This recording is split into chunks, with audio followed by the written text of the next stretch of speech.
Welcome to Renaissance Charge Videos. I'm Rick Friedrich. Today we're going to look at the 4-pole mini kit enlarged and with many coils here. So what we want to look at is the generator output and look specifically at the generator coils. Now, I was considering doing another book like we did with this book, because there is a lot to understand about what's going on with the generator coils. But it wasn't enough information to really justify the time to put into that, and also information. So what I decided to do is just do a video, get it out. This is something that I've developed over many years, pretty much near the beginning of my research of this technology. So just for those who are new to this video, let me go over some basics so you don't get lost. What we have here is a motor that also is a generator at the same time. Now, it's a very unique motor and it's a very unique generator. They're not the same at all as a regular motor and a regular generator. So using those words very basically here in this video, we have a situation where one battery here is the input battery powering the motor, and another one is charging at the same rate that this one is discharging, this one is charging. So this is very unusual, of course, because normally you do not charge a battery while you're powering a motor. So that's, to understand more about that, look at my Loving Paths series of videos where we go over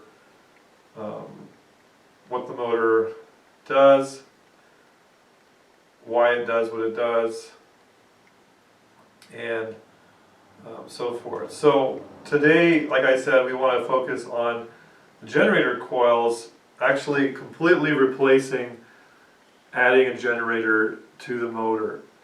So the generator coils now will completely take the place of a generator, which are only about 50% efficient.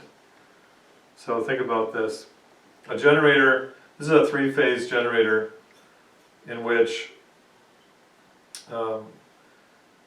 if you put this on a motor, you'll get X amount of power out. So say this was,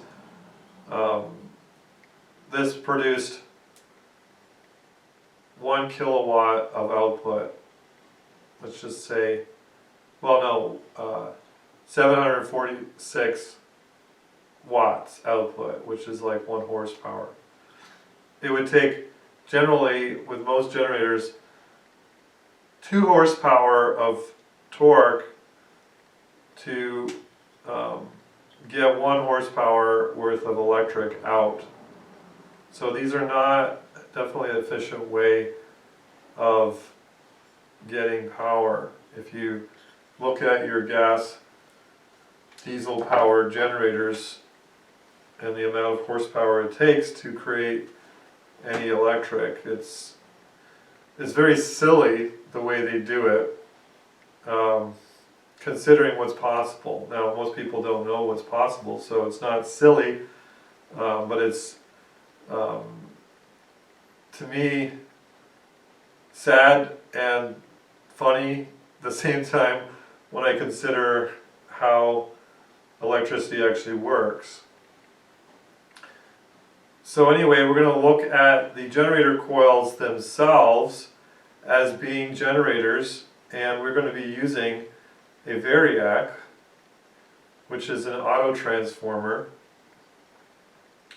and we're going to run our load whatever power level we want within the limits of the motor. So this is very nice, it works very well, And I'm going to be selling these autotransformers as an option that you can get. And what's really nice about it is that you can do that. You can load this motor down, and we're going to look at when we actually speed the motor up under load. So we're going to do both. We're going to speed the motor up, and then we're going to slow the motor down depending on the turning of this dial here. So let's consider a few things here. So now the generator coils are not at all attached to the motor coils circuitry. These wires, these 4 coils here, here's where they are. I'm just going over the basics and then I'm going to get specific. So these coils right here are used for both the motor and the generator coils. Every other coil is a motor coil, every other coil is a generator coil. In this case, the motor coils are on the corner of this this motor. And so the generator coils are in series with each other. So the bottom wire of one coil goes to the top wire of the next coil, so forth, all the way around, and then we have these 2 outputs right here, which are going to go into the output of this Variac, and the input of the Variac is going to go to the load. It's backwards because we want to adjust it that way. So now the motor coils are in parallel, which they could be in series. I haven't shown that yet. We have 2 coils on opposite side of 2 motor coils in series in this model. Last time we did them beside each other, but now I want to do it more correctly. One motor coil is in parallel with the other motor coil on the opposite side, and then it goes down to a MOSFET. And then there's a second MOSFET to do the other 2 that are also in parallel. So all 4 of them are really in parallel, but they're kind of a semi-parallel in that there's 2 MOSFETs. Now I don't really need 2 MOSFETs at all because the MOSFET is powerful enough to handle what we're doing here. However, when you want to go up to higher voltages, I know that some people are going to push this really hard and then not have heat sink on the MOSFET, and so they'll probably blow it out or something. So I always make my systems I underpower the parts that I use, both in the battery chargers and in these kits. These are rated for, I think, about 3.5 amps, but I'm only going to do them up to, today only, 7 amps total between all 4 of them. So, but generally I think 2.5 amps per coil is what I wouldn't go beyond. I wouldn't want to create too much heat. And so that would give us a 10 amp total, which is a lot. 10 amps with this motor is just a lot of power, especially if we go up to higher voltages. But anyway, these motor coils are the same as generator coils, 19 gauge wire on these, and they have the new core laminations that we've been working with that work really well.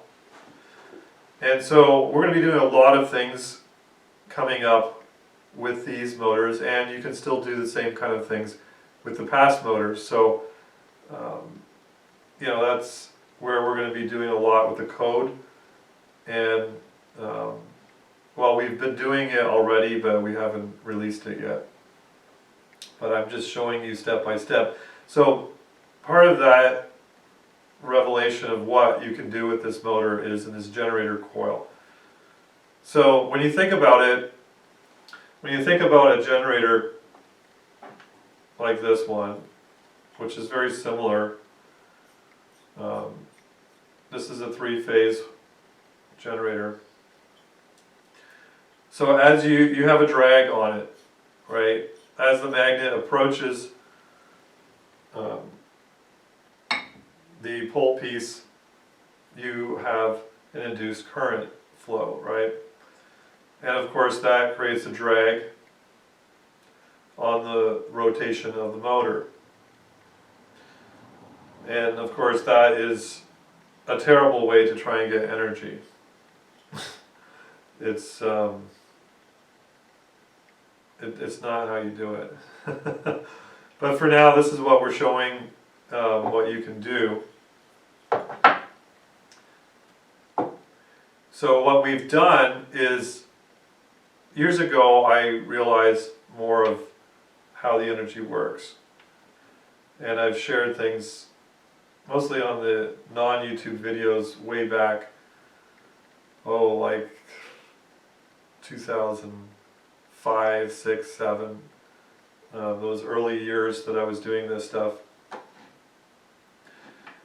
And I realized that if you do certain things, you can speed up a motor with a generator, right? So this is I guess a permissible revelation of a concept that enhances a generator coil output. And of course, has anybody spotted the elephant in the room? This is going to give you an idea of the teaching today, of expanding upon the idea. So I'm going to share what I've shared in bits and pieces here and there more fully today. And it's not the full picture entirely, but this is unscripted. For those who complain about my scripted videos, you can turn the video off and find another video that is more sensational for you. This generator concept, now, I first started showing back with the 4-pole or 3-pole monopole and the 10-coiler and the 4-coiler, mostly to just run LEDs and light it up, right? It wasn't an attempt to really show that until the concept that I want to get into today. Until I was starting to do the 30-coiler at the first convention, which and I really didn't get into that too much there. Probably said a few words here and there. So then, of course, with these new kits, the 4 DualPole, we made about 7 improvements upon the previous models. And for the first time, well, I really integrated the concept of the generator coils into the motors. Previously, we had done that with the 3-pole monopole, and we could see that whole phenomena where, as you added the coil, you could speed up the motor. But it wasn't really as beneficial as it was until I did the dual-pole concept with the 2 rotors on either side.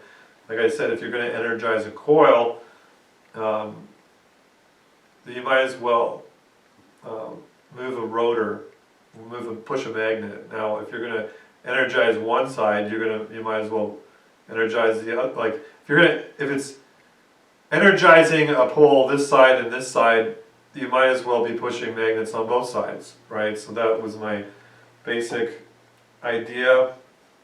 And the limitation of the monopole is you're only using half of the coil potential. Actually, less than half. You're only using this side. And that's what we're going to get into, actually using all sides now. That's what this whole idea is here. So initially, so we're looking at the basics now, going back to the motor function now. Let's think about that for a second. So here we have a coil, right? And so if we want to use this coil to, let's just go over some basics here. I've gone over in the book on the induction coupling, and it relates today. That's why I have these coils out here to explain that. But let's go over the basics. So say we wanted to use this inductor in a circuit as part of a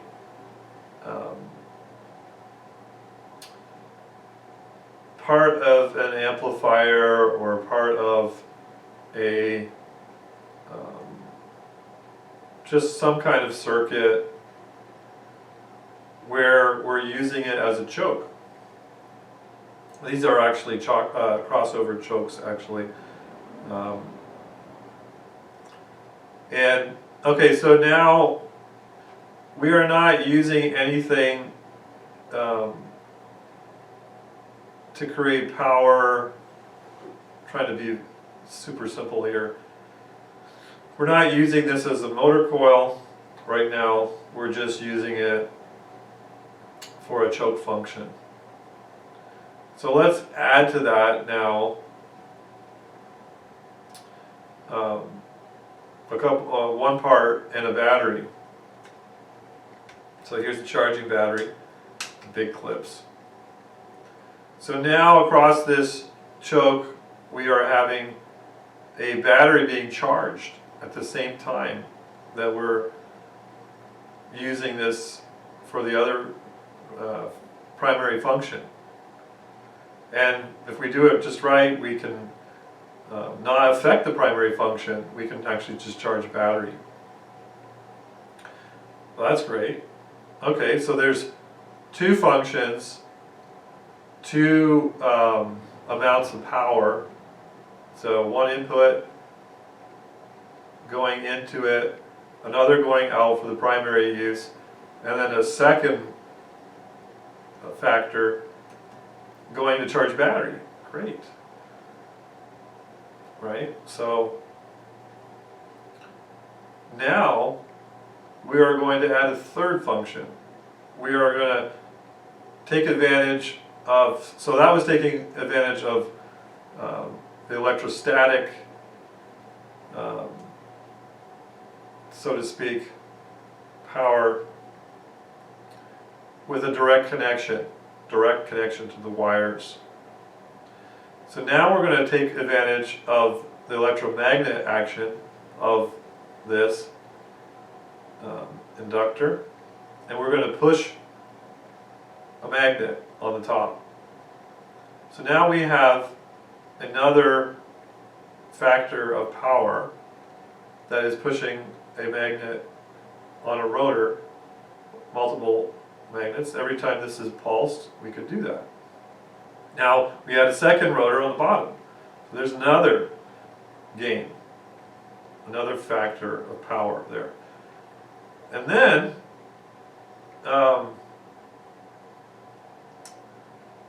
we actually add a second battery bank in series with a loop, which is our second stage process in the loving path series. So not only are we getting the primary function, but we're charging a battery, a second battery bank,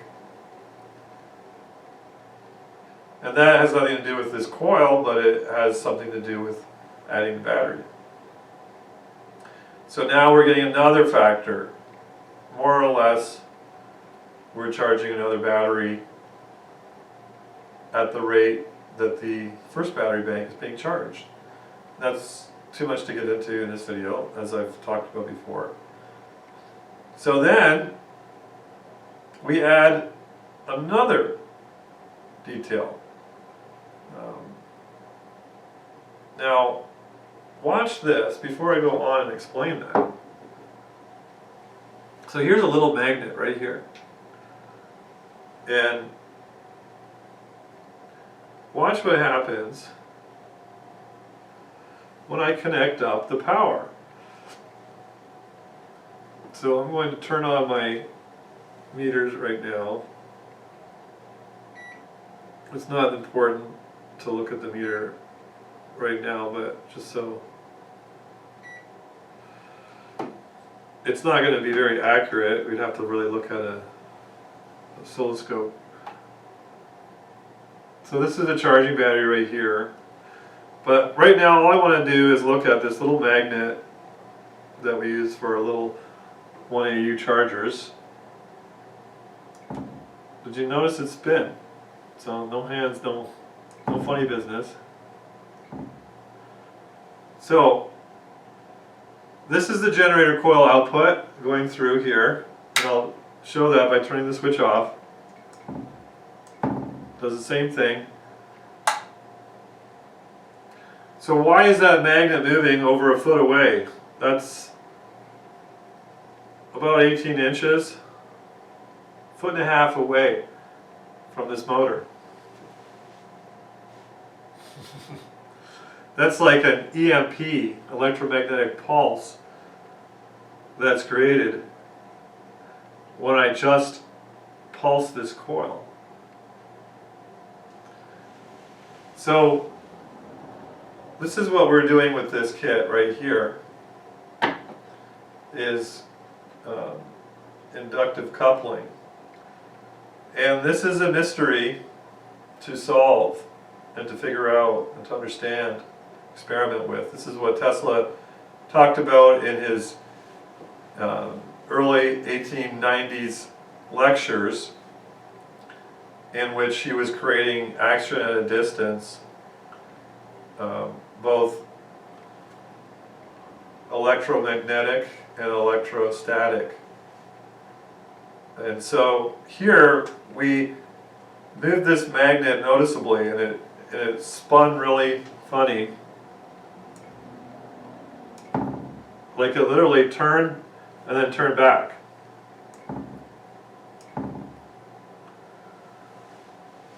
It didn't just spin it in one direction. That tells you a lot. I'm not going to get into all those details, but I wanted to show you some action at a distance here in relation to these coils. Now let me look at the ammeter while we're doing that, see if we can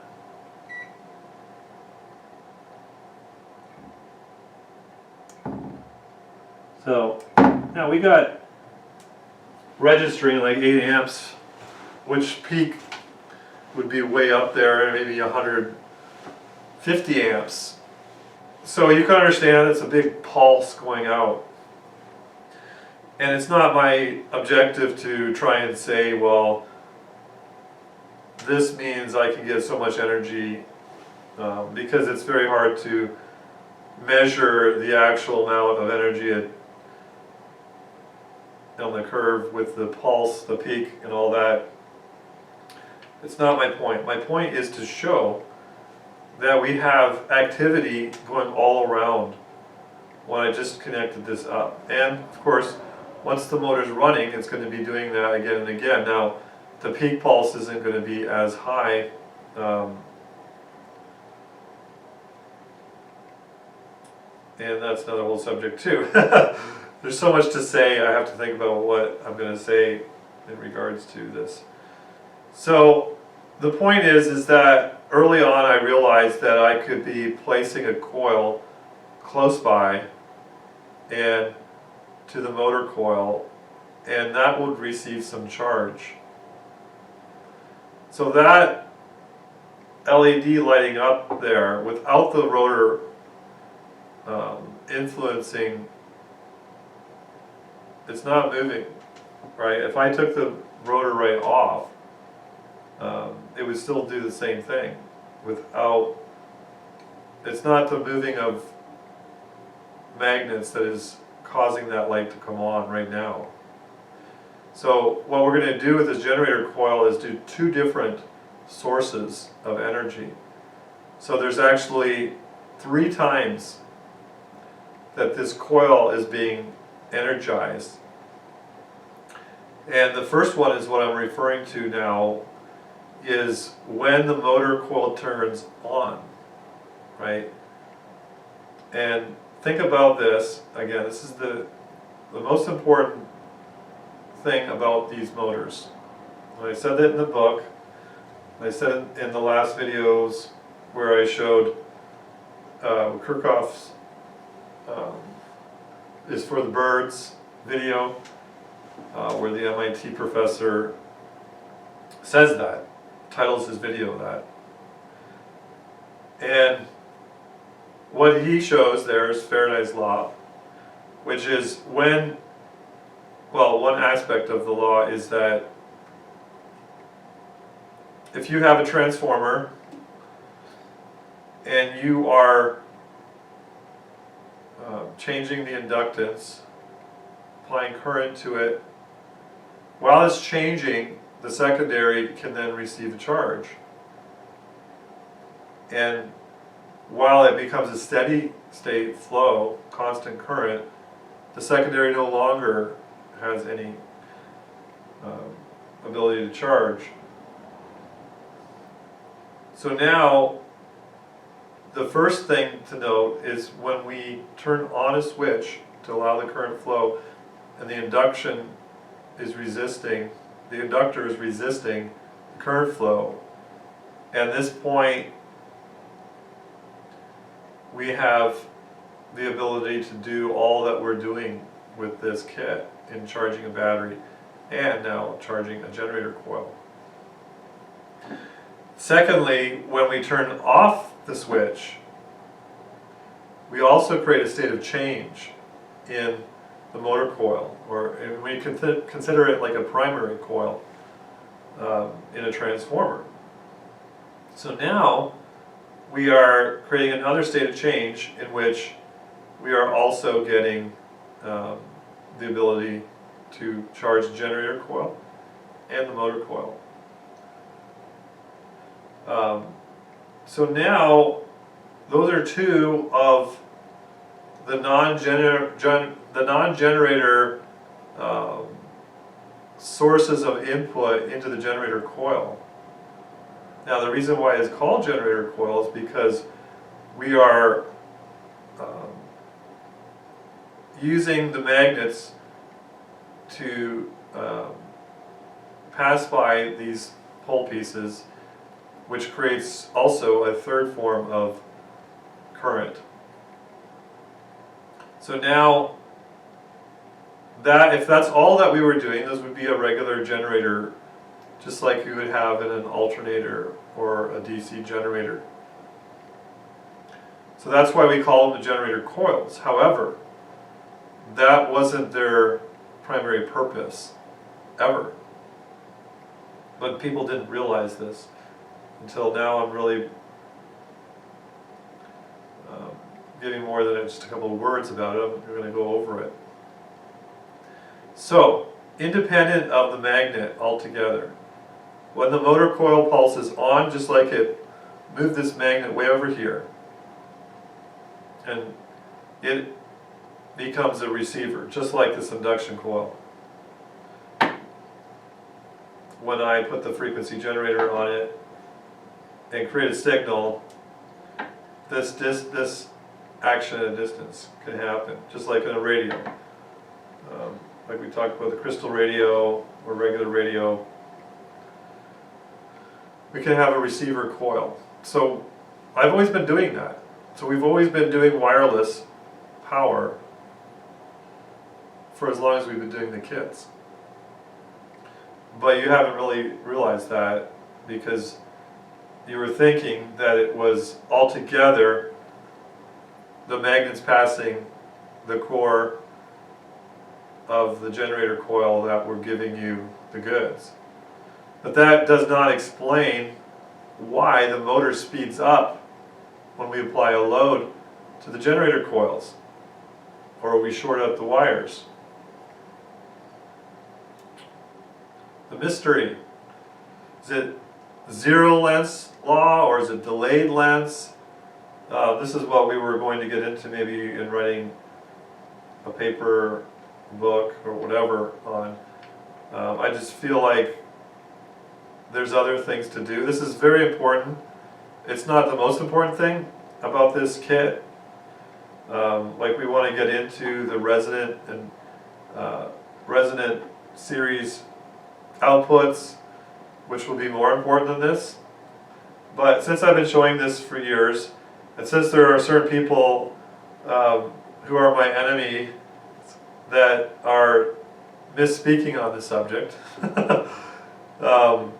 I thought I would at least cover some of the basics with this, what we've been doing all along. So now, let's look at that. We have a coil. As soon as the motor coil is pulsed, we're getting, what is it, the fourth type of use for that motor coil. So there's a lot of wasted energy, far more than anybody will ever share in a video, that can be tapped just by creating a pulse. So here I'm showing you like several different ways. What do we say? First of all, it's primary use in a circuit, then charging a battery, then pushing the top, a rotor magnet on the top, and then another one on the bottom. And then we add the generator coils to receive the pulse coming from the sides. However you understand the energy flowing is not, I don't really care.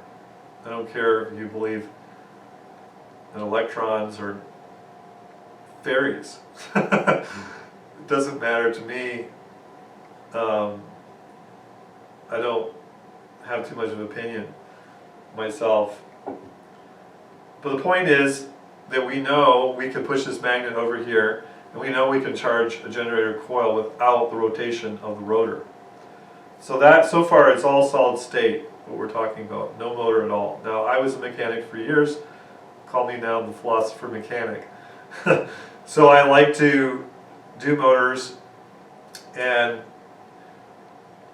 obviously it's a form of gain. We might as well use it.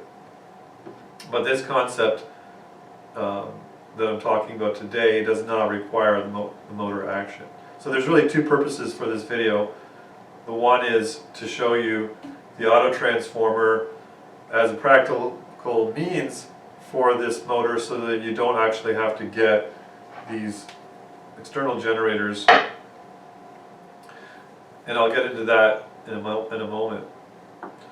So what we want to do is look at now. So there's another concept here, another form of gain. So not only are we actually sending power to this coil by turning the coil on and turning the coil off. You notice it spins this way and then this way too, right?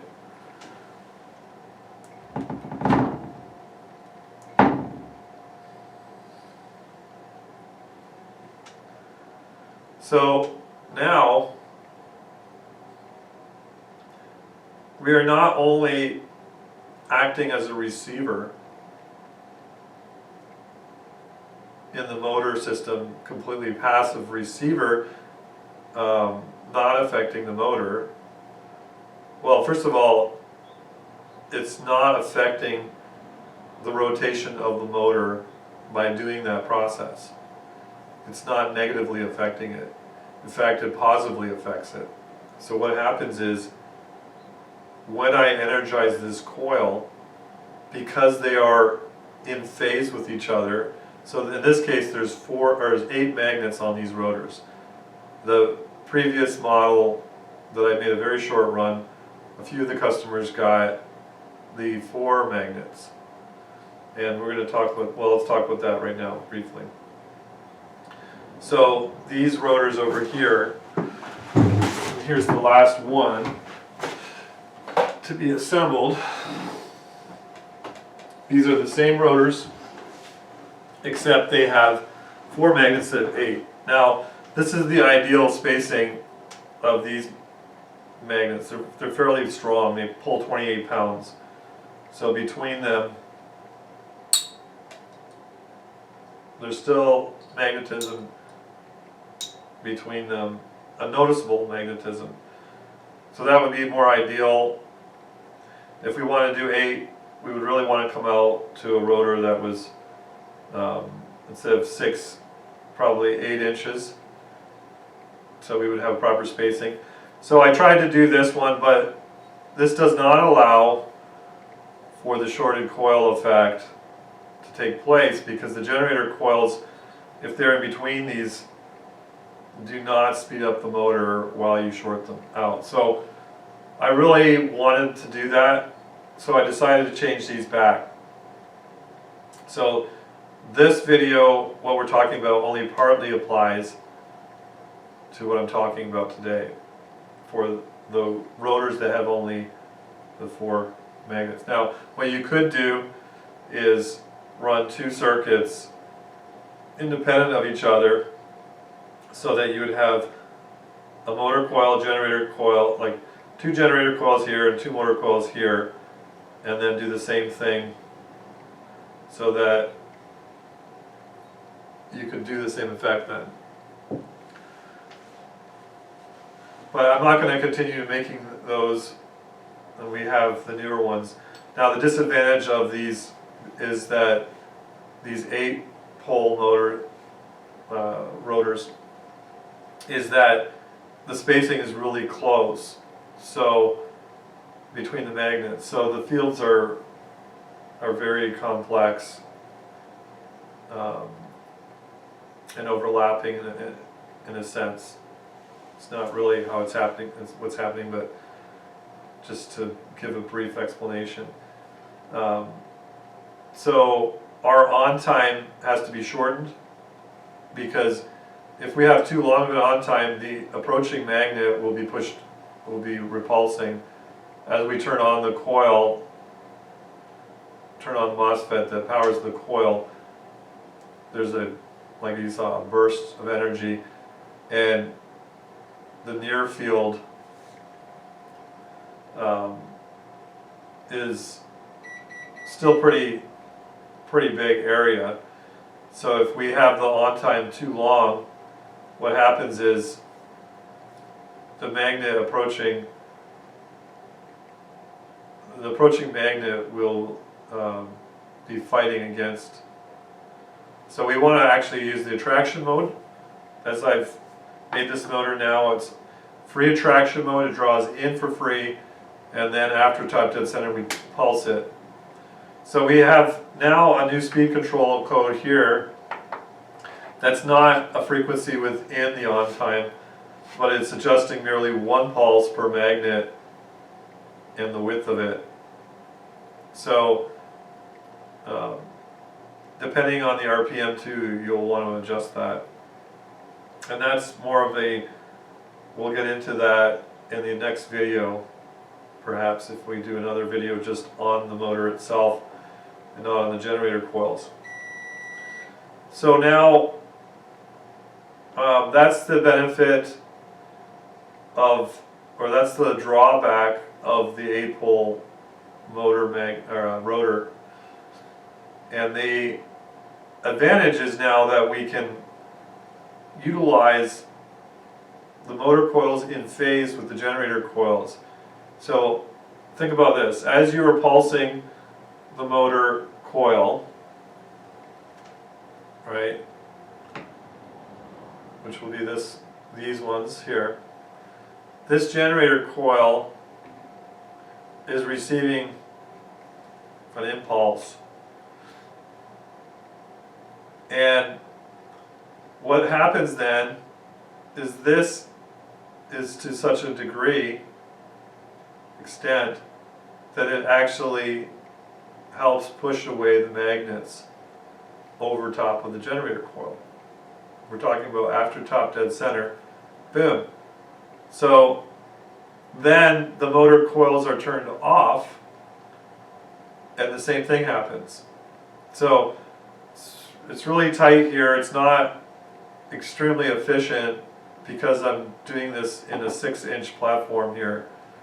I don't really want to go bigger with a mini kit, otherwise it's no longer mini. You know, we could make this much bigger. And this is slightly bigger. There's 20 coils there. Even though you don't see them, there's 4 more coils inside. And we'll get to that in a minute. So now we are only going to experience that gain that I just talked about with generator coils pushing the magnet away when we have the right kind of load on them. So if we have them open, they're not doing anything, the energy is not going anywhere, it's not doing anything. When we short them, boom, now the motor speeds up. Remember, these wires are not connected electrically at all. And that's been the mystery that people have scratched their heads over for a long time. And they, like I said, they talk about zero lengths and delayed lengths and what have you. So now, that is the first thing. So people so far have only said, well, when I run various loads across this, the motor slows down. I always said, there's certain types of loads that you run that will make the motor speed up.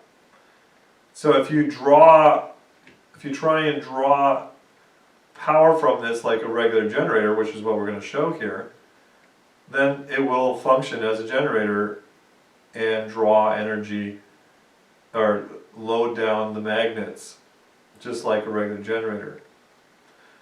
But if we draw a certain amount of energy, the motor will speed up because we'll be taking advantage of the motor function of the generator coil. So it's funny because, side note here, the motor coils are acting as a generator as they're charging this battery. So they're, energizers, as somebody used to call them, because they're really not just motor coils, they're generators, and the two combined are called an energizer. So that also the generator coils are doing the same thing. They're also helping the motor speed up. Now it's not a lot, it's a lot more with this model. You'll see how noticeable it is now because of the magnetic fields and the close relationship that I'm doing this. This is a lot more dramatic than in the previous mini model where we had the smaller magnets and smaller rotors. So it will be a lot more noticeable. So now the amount of energy we're getting into these coils, so we're going to run this and there's going to be so much power that we can get out of these generator coils. And I would say you're looking at 25 to 30% of the energy that you can use from these coils are coming from the motor coil itself. The motor coil's pulsing just like we're moving this magnet. So say we have a 100-watt bulb here and we're running this at 100 watts and we're fully powering that 100-watt LED. And we're going to see that in a minute. We're only going to do less than 100, but so say it was maximum 100 watts to power that LED without using the generator action. If I adjust this so, you'll see to the point where the motor doesn't speed up anymore. That represents about 20-30% of the output into that LED. So let me back up and explain that a little bit better. Let's look at it from a different angle. While I short out these generator coils, it represents zero output, right? So we'll see that in a minute. I can short, well, I don't have some bare wires here. Well, I can pull that out and short it.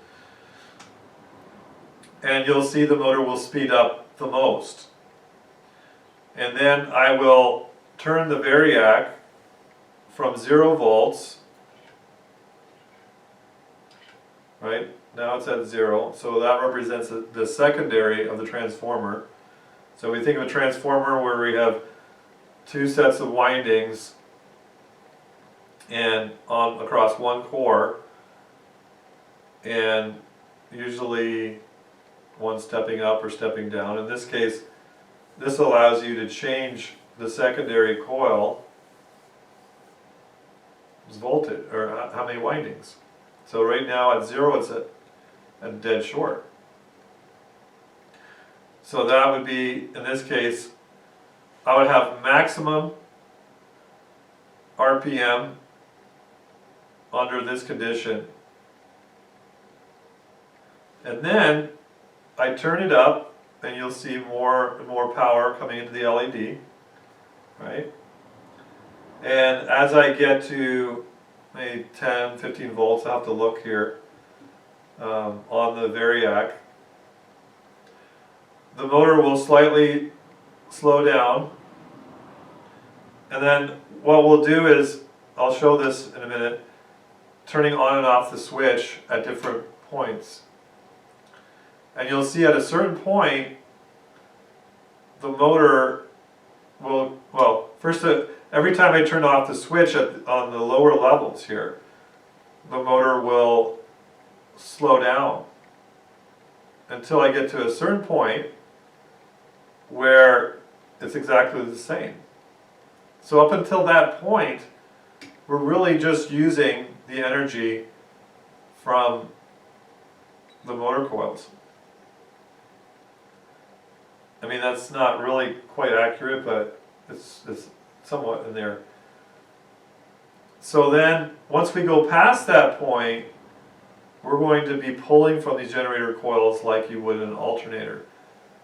And it will, every time we, any further past that, if we turn the switch off, the motor will start to speed up. So that's what you couldn't really see unless you tried mini transformers or used the autotransformer before. So that explains things. It helps you understand why putting certain loads on these generator coils would not have that speed up effect. And this is why I had to do a special video on this, to go over all those details, which I only briefly said in the past. You have to have the right type of load and so forth. Now, I was just assuming that people would experiment and, you know, figure all these things out, but I haven't really, to tell you honestly, haven't had the time to explain all these different things over the years. So this is why I'm trying to do this now, even though I don't even have the time right now to do this. So I know that some of you, I'm thinking of one specific individual who's trying to make some videos and figure this stuff out, wanted to know this information, so I'm giving it to you. So anyway,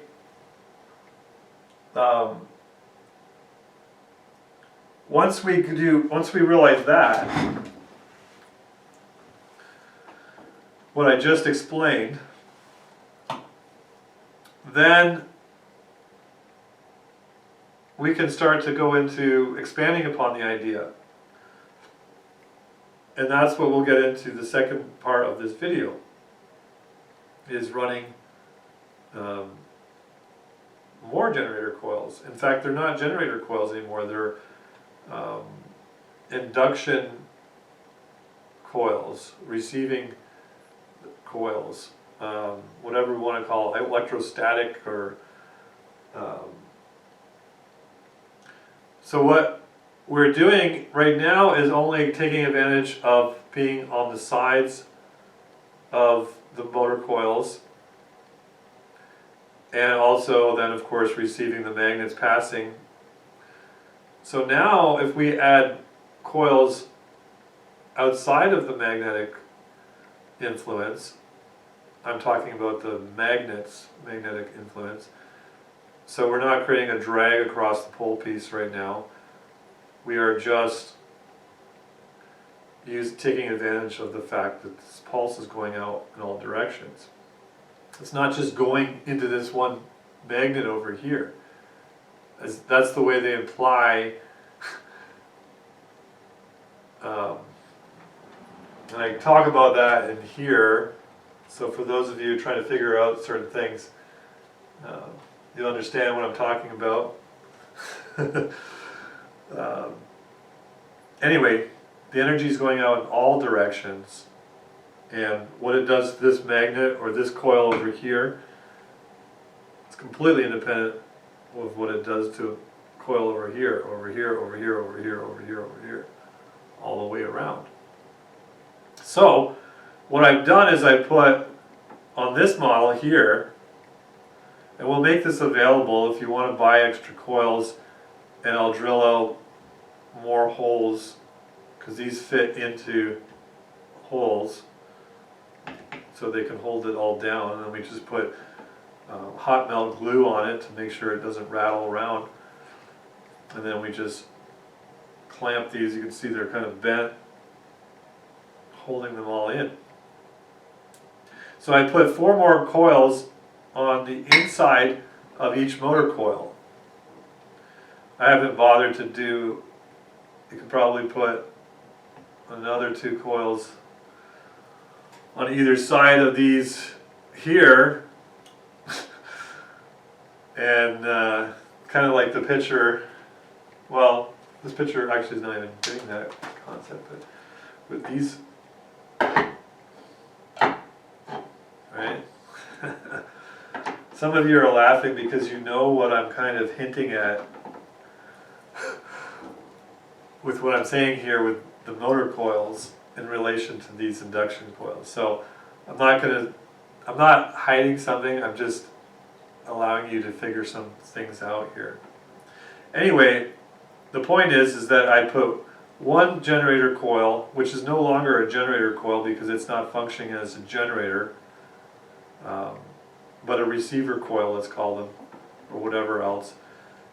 And I put 2 in the front and 1 behind, just for convenience sake. So we've got 20 coils on this now, as opposed to 8.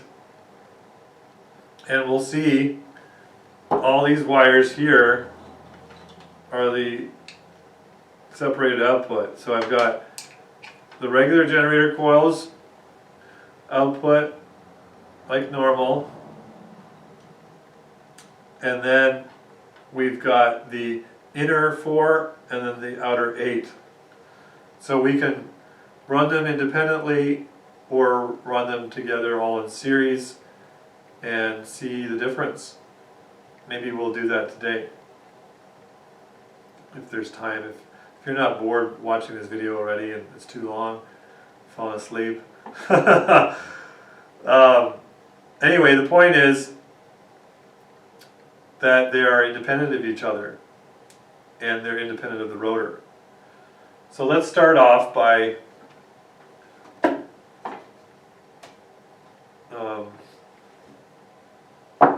running the motor. So I have the self-start mechanism here, which I have to redo depending on the gap size. And these are the spacers. We either use 1 or 2. I'm going back to just using 1 now. So they're very close proximity between the magnets and the cores. So you'll see there's a very strong magnetic lock here. You know, you think about how strong of a magnetic lock that is, and that's going to represent the attraction mode benefit that's free. So all we have to do is, after top dead center, is break that magnetic lock. So right at this point, it draws in for free, and then we have to overcome the magnetic lock, and that's actually takes very little energy to do that. And then we can increase the amount of power by giving more current to propel the magnet away even faster. So we can actually run these motors down into the milliamps when we adjust the power levels here, and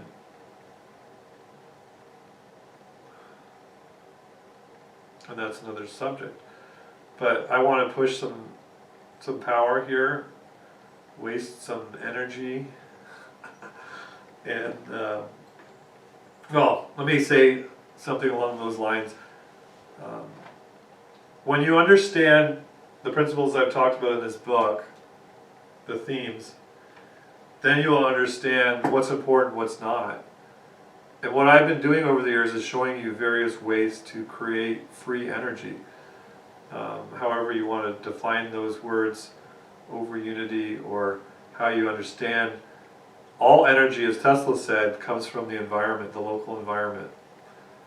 And it's not the way we think of energy normally, which is a very wasteful process. We always receive the energy from the environment, and that's hard for people to grasp, still hard for me to grasp. But what we do is, the way we connect to it and gather it and use our loads will determine how much we waste of that energy or disregard the potential. So what I'm showing here is several different things that are advantageous of energy crafting, energy collection and usage. So I've shown over the years how the more batteries you use, the more energy you're going to get.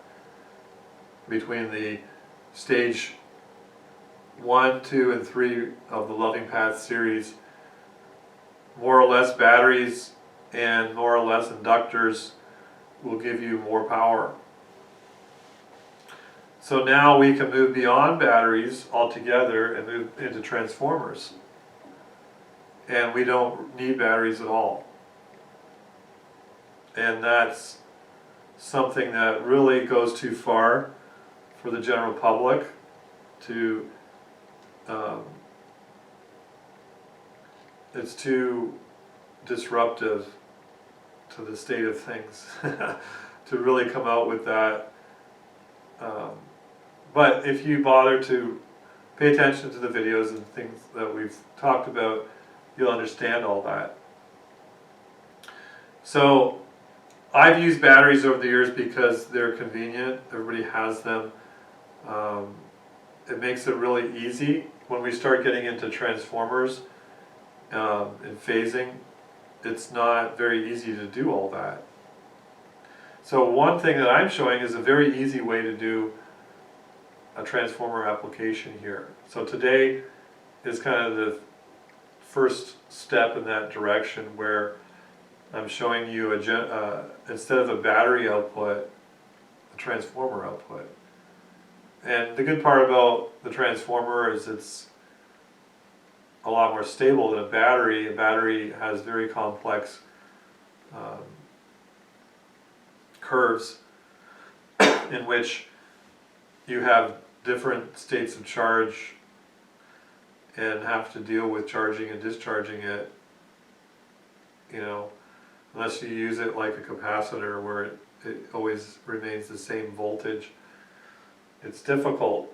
So I thought, let's go with the next level and show a transformer output, and then we can move into the other directions with the resonant induction system on the output. So if we were to do that, that would be an upcoming kit that we'll do as an option, where we'll have, going to the motor output, no, sorry, the battery output, we will have what we call the third stage process. Resonant system that really the present system doesn't see it. Well, it does, in that energy can come back into the motor, into the input battery, and also into the charging battery, as well as it's its own load. And that's what I've talked about before, and I've demonstrated that a little bit in my meetings and in some of the videos. So that's where you could multiply the energy out as much as you want. And we can replace the charging battery with if we want to do what Tesla did, like the one wire, we could actually have a floating ground, which the battery is a floating ground already. Anyway, that goes off subject, so I'm not going to go too much into that right now, but we can also do the same thing with this output. So this is nothing special, it's just a means of connecting this plug into those wires. I grabbed it really quickly. And I'll have to say briefly right now that I can't recommend doing this. You're on your own to do this.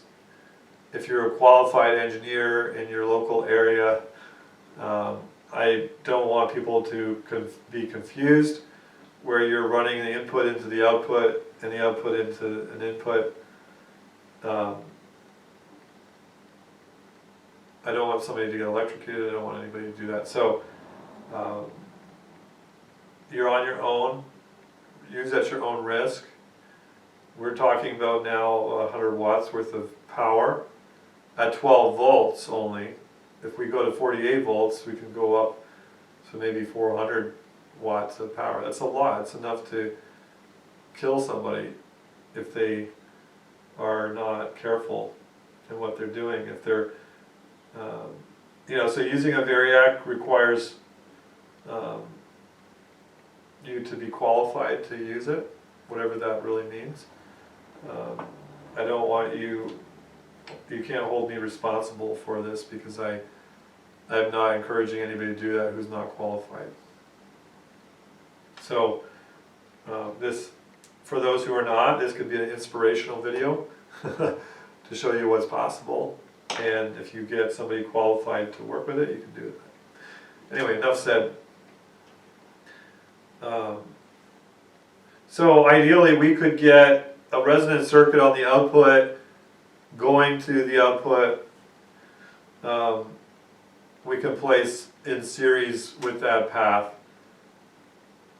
like we show in the book, multiple tank circuits or what have you, each going off through its own load, and then because it's in resonance, it won't be the output, the normal output that we have won't be affected. So the same way we can do that here, and we can go into what did I call it, a internet type of network, or a I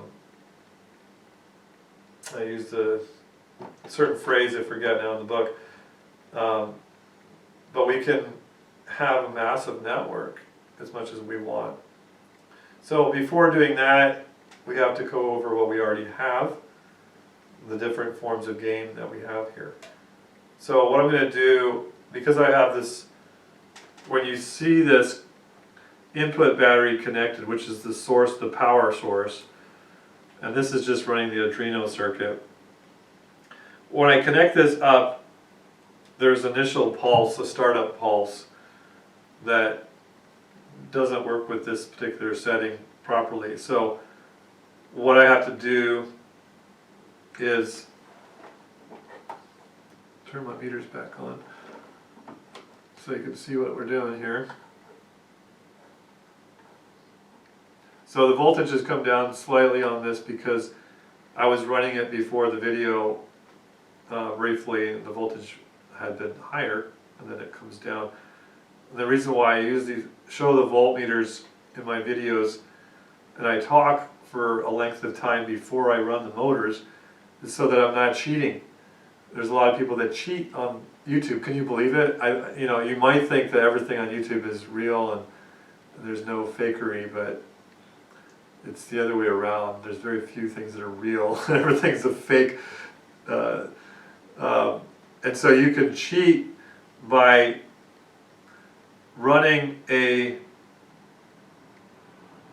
discharging a battery down, for example. In this case, I'm not trying to show the input battery. I just want to show that it is charging the secondary battery. And I'll show the amp meter here. But you can cheat by loading a battery down really quite quite a bit, and then start your video, and then run your motor, and then you'll see the battery voltage. Like if you run it really, if you discharge this battery really, like put a huge load on it, which is a lot smaller than the input battery, or the motor input. When you flip it, when you turn the video on and you run your motor, you'll see the battery voltage start coming up. And that's a trick that some people play. Probably quite a few people play that. So I try and show you the batteries resting for a period of time before I start running. And I don't really try and prove something to you, but I want to remove that in some people's minds because they're aware of that, because I've mentioned that before. So that's why the battery, I was running only a little bit, so the battery voltage was, I think, 11.7 instead of 6.9, whatever. So that's going to go back up. So this battery is just the little power that's needed to run the Adreno. You can see there's little LEDs on here. And as soon as I hook this up now and give it a spin, it's going to start up. Now we have some kind of control in the code here that if there is no RPM on it, it doesn't run. So to prevent a lockup situation, it has to see some rotation. I mean, that's not quite accurate, but it's something along those lines. Anyway, so now what we're going to do is give this a start. We're going to connect this wire in and start it up. And you can hear ting, just like you did in all the previous kits.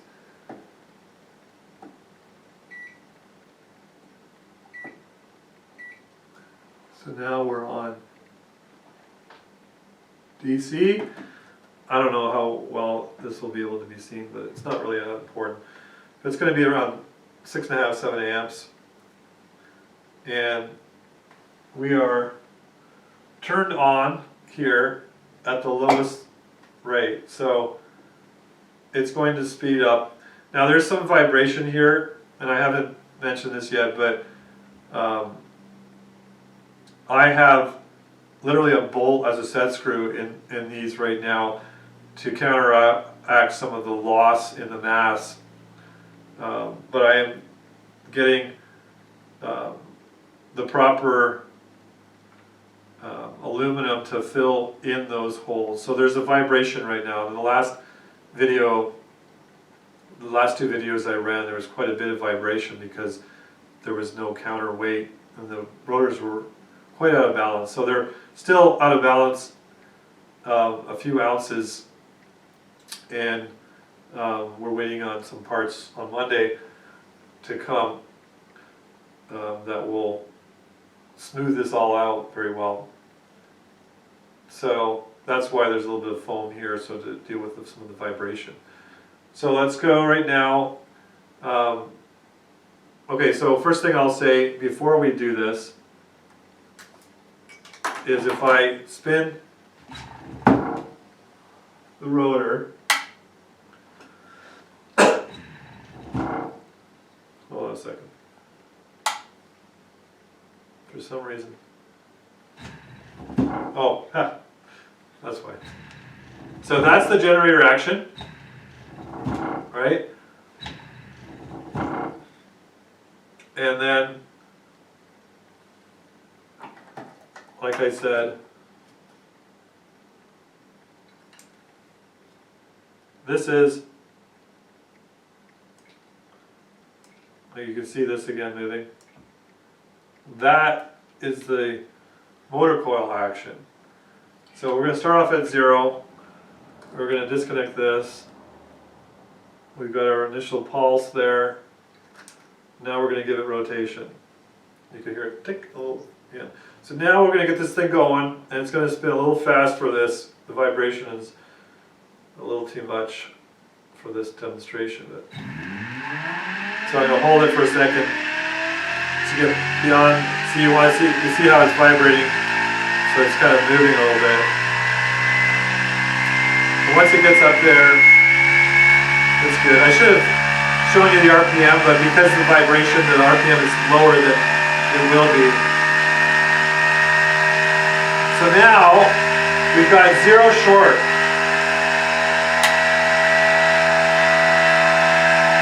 Still building up speed. So that's shorted secondary.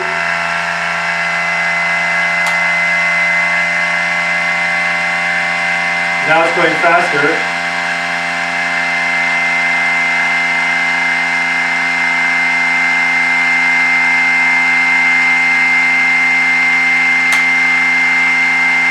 Now it's going down slower. So it's going up, now it's going back down. So now if I go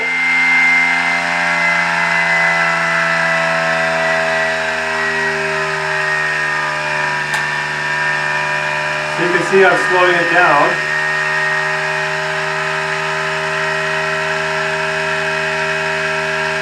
Anyway, let's go over some points here.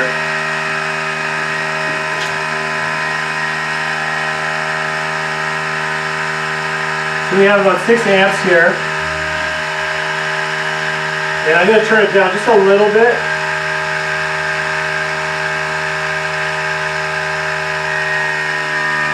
So that we can see this effect more dramatically. Or actually,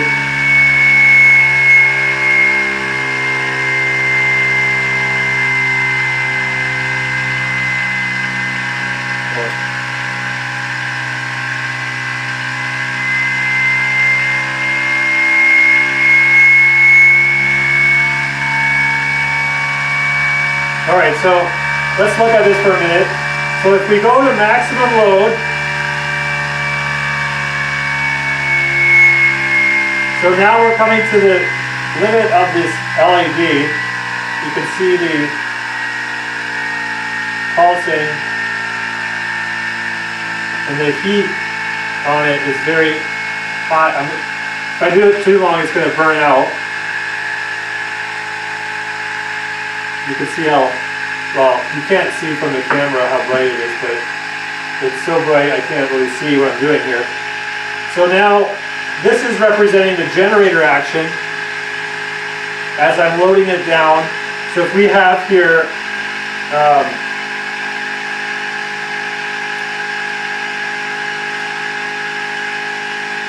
now this is the input voltage. So we have exactly 12 volts. That helps for us to consider. You can see we're charging the battery. So now, if we have 12 volts at 7 amps,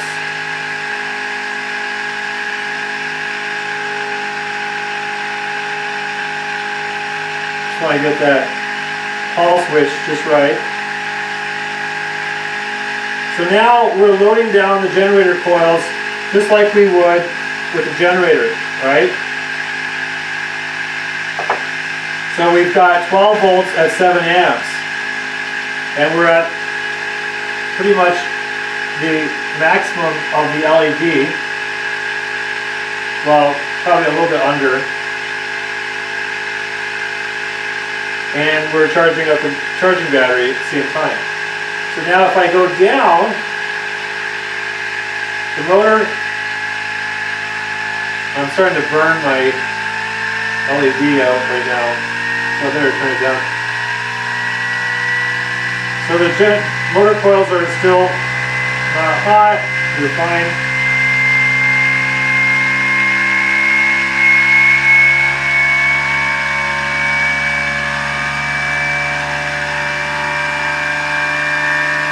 Checking the temperature on the FETs, everything's good there.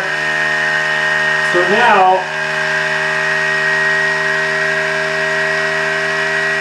the motor is speeding up, and the amperage is going down.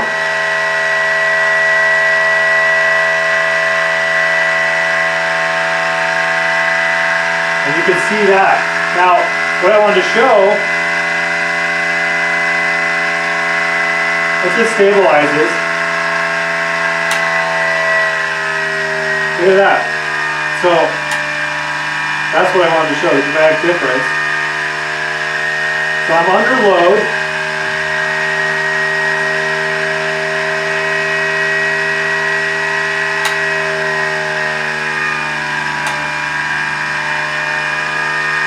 So it's kind of a balance here of creating the shorted effect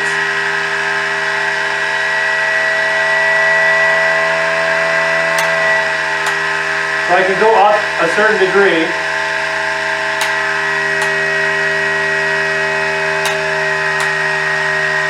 So we're at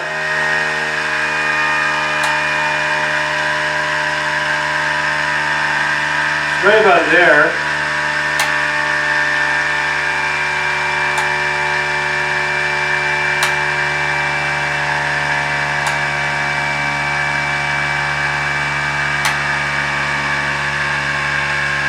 Well, we're actually about 40 volts on the secondary, where it's exactly the same. Now, because there's three different actions. So 6.3 volt or amps, and then it drops down to 885.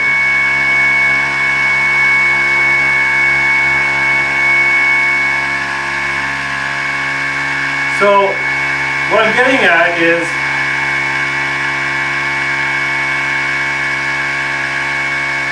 there's a certain spot where if I go any higher now, it's going to start going down. And it's still going to go down whether I turn this on and off. So now it goes faster when I turn it off, slightly.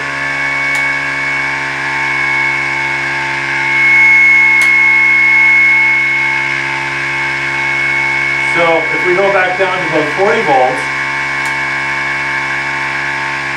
it's about the same. If I turn it lower, it's going to speed up. So I get lower output on my generator coil.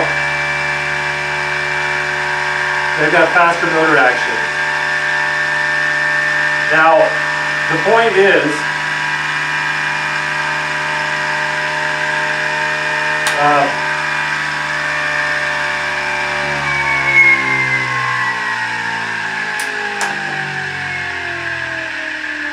the point of doing that is to show you that it's not just the generator action.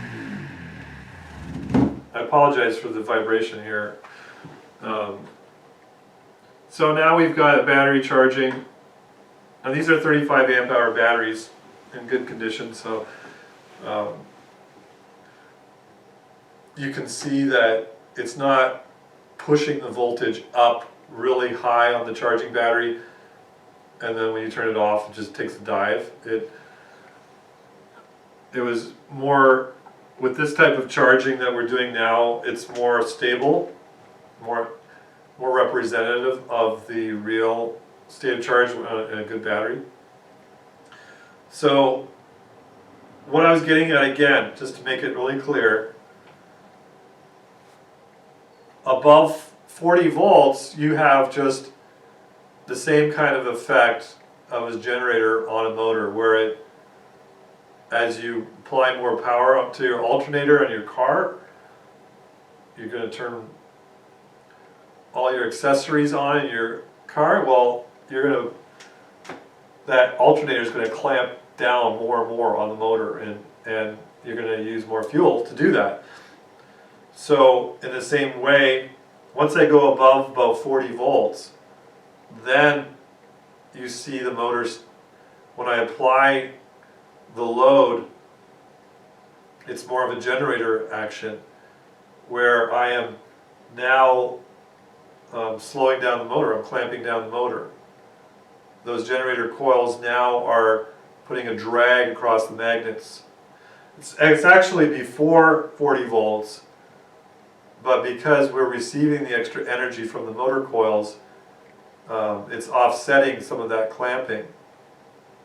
So the generator action is always clamping the motor, so to speak, but because we're receiving the charge from the motor coil both at switch on and switch off, therefore it counteracts that.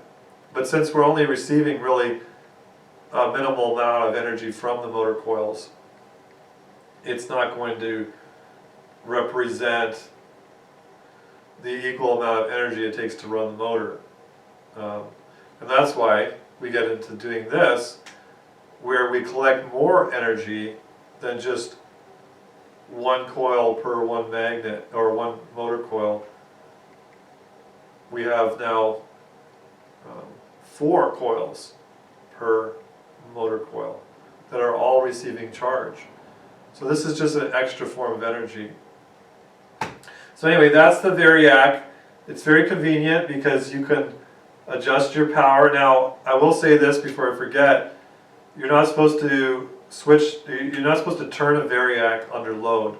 Now this is a 500 VA Variac, so you could do about 500 watts of power, and I'm only running this at 80 watts or something to the LED. I wasn't doing full brightness, otherwise it was starting to actually smell. It was burning up. So even at about 80%, 80 watts, this LED needs a heat sink on it before it will start melting down on you. So say we're doing about 80 watts or so of output.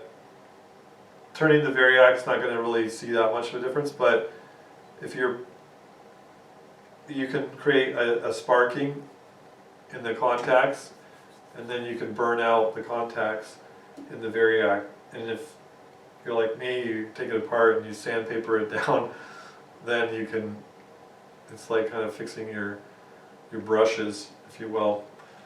So that's one thing to know. So you should really turn it off, turn it, then turn it back on. So don't follow that example from me there, especially on the bigger. I was going to show you the bigger Variac. This should do for the lower power levels of one stack motor, because it will go all the way up to 500 watts, this Variac. So, but if you're trying to do a double stack, you can get the bigger Variac that I'll probably offer as well. And yeah, so I mean, this could go to higher voltage than 48 perhaps, but until I get the balancing, I didn't even want to try it. It's so much power at 12 volts that it's actually quite dangerous. So you really want to mount this thing down. But the good news is you don't really need to do the generator anymore, because you can load down the generator coils instead with this method. So, I mean, you could just do a regular transformer or a different particular loads that will do the same thing. But this gives you that great variation. Now, of course, this is not going to be a 60 hertz output. So for those of you thinking, oh wow, I can run my electronics, you'll be able to run some of them, but some of them are very specific. Some loads need 50, 60 hertz to run properly. So this is not a clean output in that sense. It's a lot faster. There's a lot more pulses here. Well, depends. If we run this at the right RPM, we'll get that 60 hertz, 50 hertz, which is what we can do in the code. We can hold a particular RPM, and so that you can always have 60 hertz, and it will hold that RPM, so it will go faster or slower. So 60 times 60 is your RPM. Well, what was I saying? 8 magnets. Yeah, so you just have to do the math to get the right RPM, and we can set that in the code to do that. Anyway, that's that. So what we want to do now is go into the bigger model. It's not hooked up yet, so we'll have to do that later part of the video. So this may conclude the video. I'll just judge to see how long the video is already, and we may run that or we may not. So if we don't, thanks for watching. Alright, so it worked as I expected. I actually hadn't made this or tested it yet. So I just did right now, and you'll see obviously that this battery voltage will probably be higher. So what we have here is it all connected up with the other motor. I'm using the exact same board in the same hall. I swapped even the same rotors. So I swapped everything out exactly, and of course it does the same thing. So now we have the generator coil. Well, these are not generator coils. These are induction coils because they are not receiving any power from the magnets. These are only reactive power, I guess you could say. So we're going to do the same thing again, showing this magnet, and watch. Okay, so these are 10-watt LEDs instead of the 100-watt, because like I said, we're only getting some energy from these coils from the motor coil action, but it is free. It doesn't put a drag on the system. Now you will see, well, let's just run it first, and you'll see that they all pulse. So they are receiving, irrespective of the rotation of the rotor.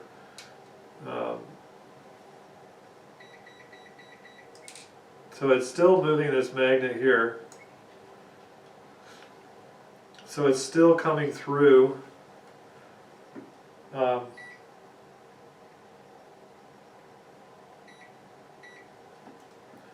It's still coming through the coils. And there's something to consider. So the motor coil, again, is this level with the generator coils.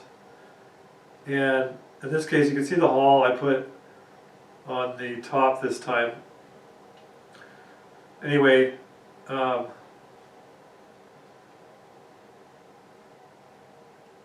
these outer 8 are in series going over here, and then the inner ones in series are going over here with these wires. Big mess of wires, rat's nest of wires. So you will see now, what's interesting, I have the voltmeter on the outer coils, and they're approximately the same. So it's interesting that the inner and the outer, even though they're double the coils, are giving about the same voltage and power. So let's start it up, and we'll look at the voltage. I want to look at it as we turn this up and down, the voltage is going to change.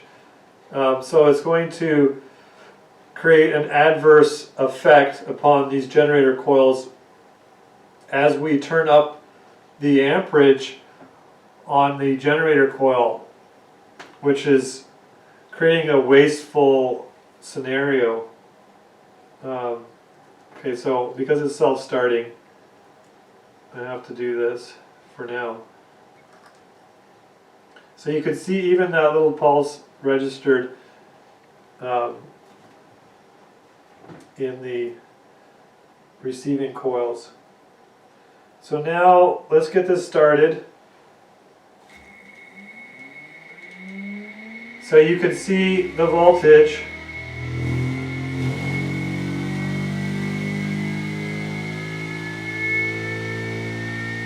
So under load, it's already, so without load, it's open voltage, it's 13 volts or so.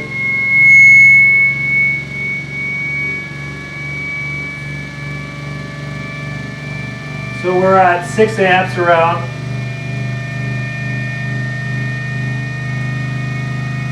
So as I put more of a load on it, eventually, once we get up there, it's going to draw a little bit less. I mean, the motor's going to draw more, of course, like I said.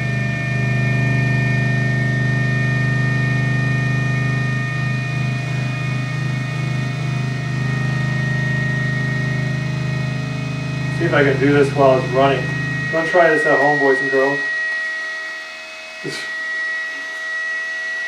It's kind of vibrating a bit, so I want to keep it from. Oops. There we go.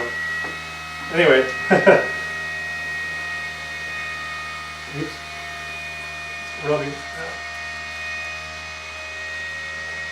Alright, there we go. Anyway, that will be solved on Monday. So we'll look at the other generator coils now. These ones are the outer ones.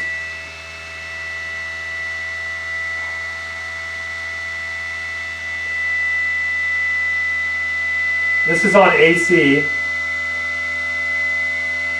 So it's approximately the same. And you can see these are fairly bright, nothing major. I'm not trying to say more than I ought to with this. So if I turn this up again, the motor, see now that one draws less, whereas the other one didn't really go down as much. This is the inner one, the inner row of receiver coils. But see, that's corresponding to the RPM and the motor output. So again, if we go down to 40 volts, see now you can see,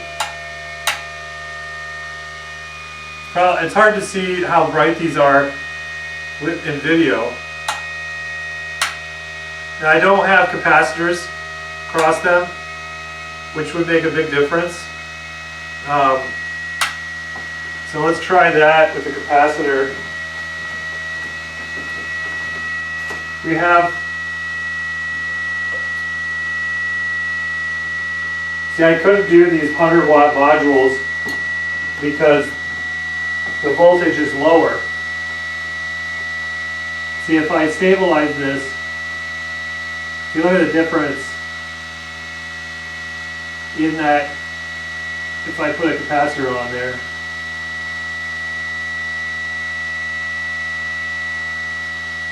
Yeah, see, that's way brighter. So it's again trying to match this all up. I can't grab another capacitor right now, but you get the idea. That's a lot brighter now. So now it's more, it's getting hot actually. So those are 10 watt LEDs.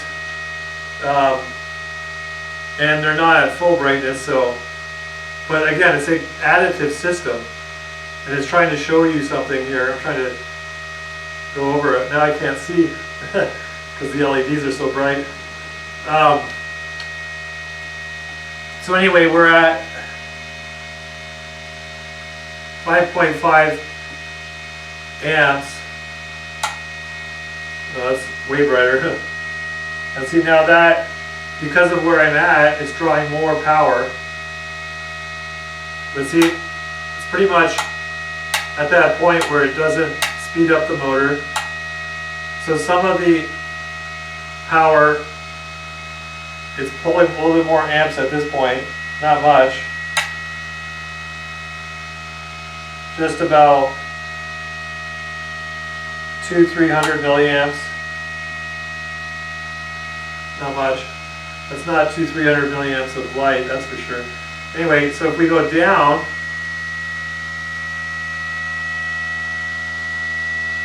then we get it more, so you can see it's speeding up the motor.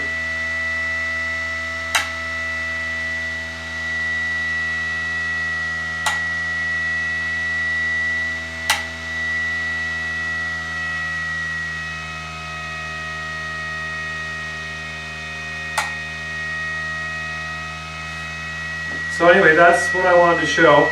I don't know if I have this all correct or not, but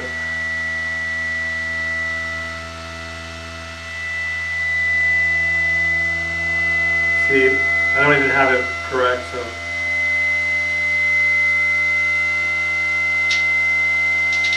See, that's better. I was in a bad spot. So, anyway, what I did with this, for those of you who got the earlier kit, I have a little loom here, and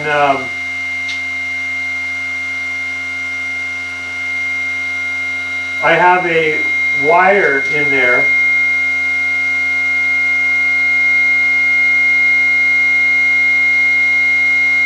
So it's 1208 charging.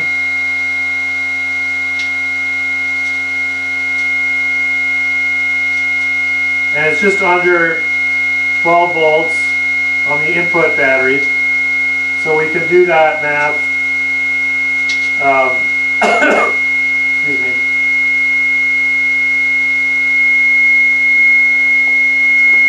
So you can do the math a little bit to see the amperage and the voltage. Now there's a difference between doing the clamp meter on one side or the other. It's not a small difference. I mean, it's not an insignificant difference.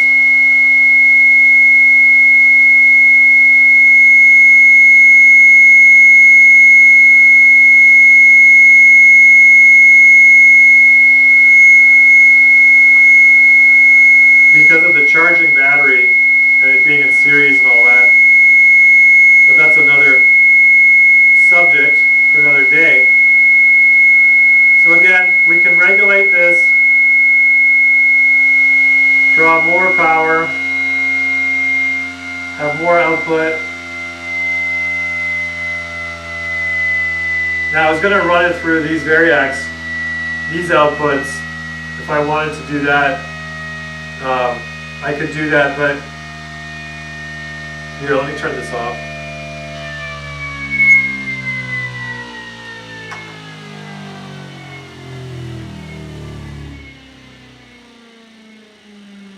That way you can all hear me. Now what's interesting is these these lights were still being lit a little bit. So they were taking advantage of the generator action. Generator coils were broadcasting, if you will. They're a little bit too far away to receive power from the magnets passing. So I think they were just mainly receiving from the generator coils. Anyway, the point is that this runs exactly the same as before in the other model, but we have the extra output. In this case, it's more of a curiosity. We have 12 volts at, say, 6 amps, right, which is not a lot of power for what this is capable of. You can see at startup it can draw easily 20, even 35 amps under a dead short situation. 4 generator coils, 19 gauge wire, or motor coils, 19 gauge wire. And so it can draw quite a bit of power if you're really loading this thing down. Now, we can see the extent that if we load this down right now with the Variac, with that load, then we get only the 6 amps at 12 volts, more or less, depending on where I place the Hall and where I turn this. This is at maximum on time, which isn't really the most efficient spot because it's on a little bit too long with that. But anyway,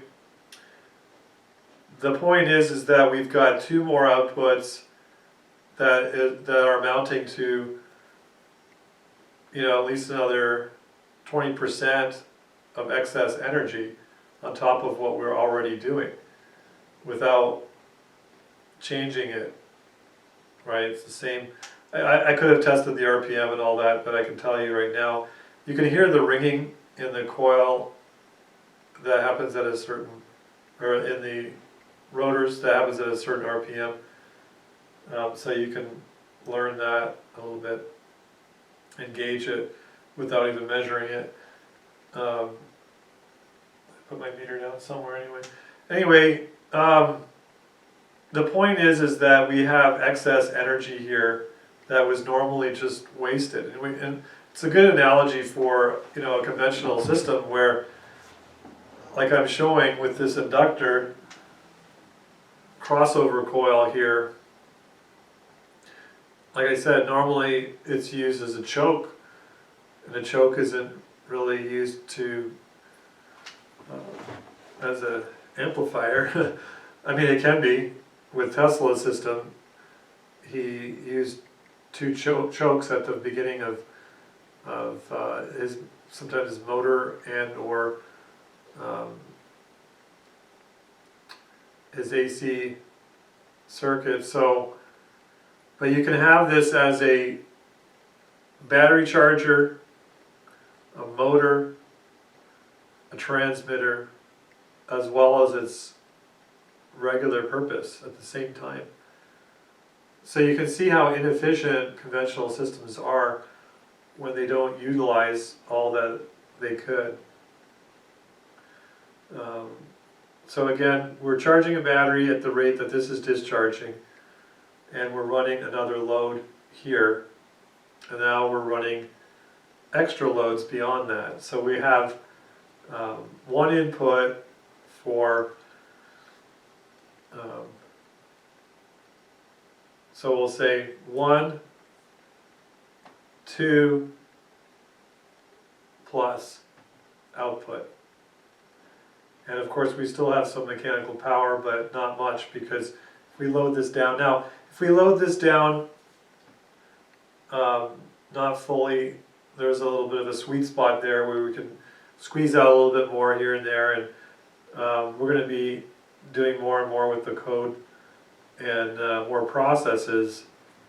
But I don't really want to spend a whole lot of time perfecting the motor action when we can do, like I said, the resonant system. What we're going to be doing is resonating these motor coils so that they then produce some measure of Q. I don't want to do too much, but we'll limit it to a certain amount. And what we'll do is make it so that the power is amplified even more. And we've already figured out how to protect the circuit from being damaged, which is the biggest thing that had to be overcome. The right snubber system that doesn't negate the battery charging, the beneficial effect like regular conventional circuitry does. And then what we can do is amplify the output, amplify the motor power output, and then provide the input power back into the input as well. That way it will be more suitable if we control it and resonate the motor coils we can, just like in this kit right here where we have sympathetic resonance, as I've talked about and shown in a previous video. So we don't just create resonance in the receiver coil, but in also the transmitter. So if this is the motor coil, we want to resonate this, which then produces a gain at whatever the Q is, the quality factor. And then we want to match these, like I showed in one diagram in the book, which is only for people who buy the book, but it is essentially what I've shown. There's very detailed schematics in here, and one of them is the motor schematic, which is not what I published here. But anyway, it shows you what I did with separating all 4 motor coils to different parts of the circuit. And that's kind of showing you more of what the third stage process was. And then that wasn't even in resonance when I was showing all that, as I have explained before. So if you actually resonate the coils, it's a night and day difference. If you're out of resonance, which is, by the way, I say this in the book a couple times and emphasize it, the Tesla always did his, all of his experiments that he showed in 1891, 92, 93, he said all of the circuits were in resonance. So if anybody's ever tried to do a Tesla experiment along these lines and not been in resonance, they have missed a major point. But you don't have to be in resonance, I don't want to say resident, while doing the motor system, as he talked about the impedance phenomena. Again, the 2 important concepts along those lines are when you have either inductor, what matters is that it's changing. While it's changing, you can tap into it and get a gain out of an inductor. But in regular electronics, conventional theory, it's always about suppressing that phenomena, the changing, unless you're dealing with a regular transformer. But when you're dealing with a choke or any kind of, like anything that creates that spike, we want to suppress that, right? And that's why we're charging the batteries with it and powering the coils. So anyway, the 2 concepts are, to understand in Tesla's impedance phenomena, is that you want to provide a very sharp pulse. The faster the pulse, so that's point number 2. The first point being you want to create a on-off changing of the inductor, which deals with Faraday's law. Then secondly, you want to do that as fast as possible. Not very sharp, I mean, not just fast in the high frequency, because it's not really necessary to do high frequency, but a fast rate of change. So a very fast turn on and a very fast turn off. And that's what we take advantage of without having to go to high RPM, high frequency. We don't have to do that. And what's interesting about Tesla is you can see where he moved towards low frequency, very low frequency, and working with the earth currents in that too.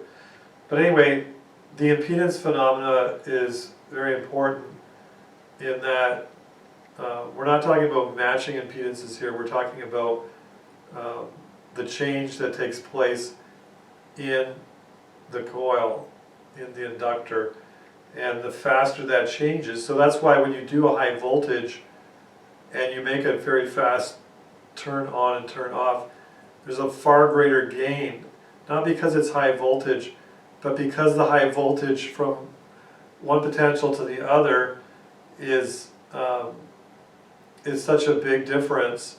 And if you make a very fast rate of change, you've created such a huge difference very fast, and you can tap into that. So it's a much more profound effect as we go up in voltage, and we do the same very fast hammer strike, very fast pulse. So that's very important to understand with all these motors. The most important thing to understand, actually. And then, like I said, we can add resonance to it. We don't need it. We've got enough energy here to provide our needs. Anything more than that is unnecessary, really. But if we wanted to, like I said, we can multiply the energy out. One way we can do it, again, is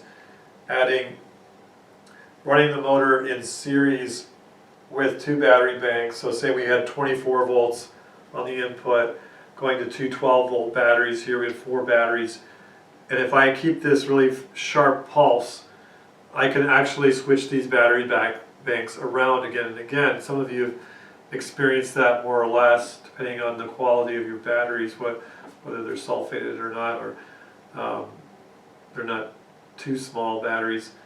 And you can do that like the Benitez effect, like I showed. And then you can continually charge this battery at the same time.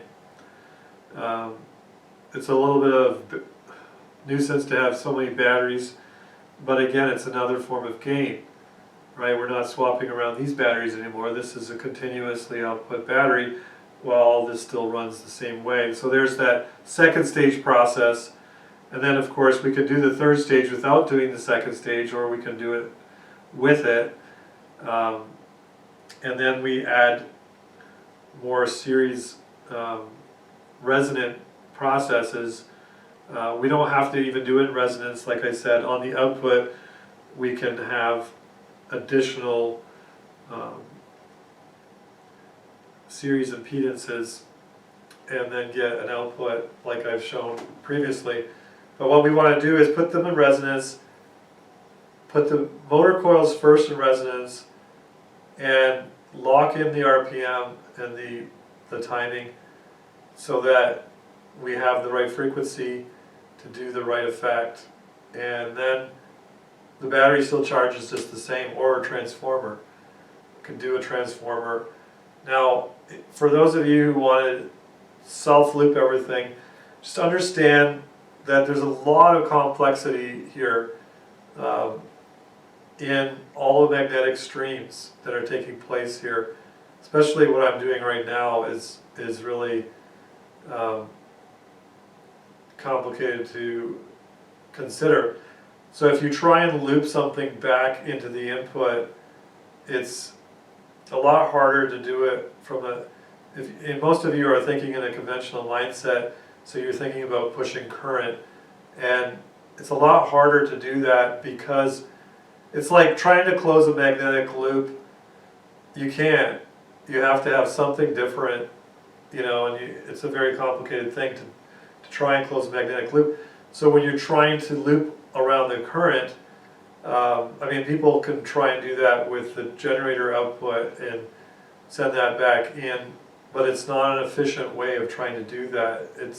You end up wasting a lot more energy trying to do that process than trying to do what we've done in the third stage process, which is dealing with right phasing, where we can send the energy back. Now I can actually encourage you to do that testing when you put the capacitors across the MOSFETs or the transistors. To do that previously without that would be blowing up your semiconductors there. So now that we are putting a decent sized capacitor, these are 1 microfarad on the bigger motors. We do at least 3 or 6 microfarads per MOSFET. Anyway, now if we send the energy back into the input, into the motor, into the primary battery, it's a whole lot easier to do it that way. As long as you, with an oscilloscope, check your input voltages, that it doesn't exceed the internal diode in your MOSFET, the ratings of the MOSFET, the voltage ratings will pertain to that diode, and if you then exceed that, it's going to create a lot of heat in the MOSFET and ruin it pretty fast. So trying to send back energy into the input that way is, you have to watch that voltage there on the MOSFET, and then you're good to go with that. And you really have to isolate the gate like we do here with these little, because you don't want excess voltage on that gate. It wants a low voltage, it wants it stable, so forth. So resist the temptation to run these together off of the same battery, because you might damage it and not realize it. You can partially damage the semiconductors without fully damaging them, and then wonder where your results are. And you could do that immediately and never realize that's your problem. I've spoken to thousands of customers over the years and know exactly the mistakes people make.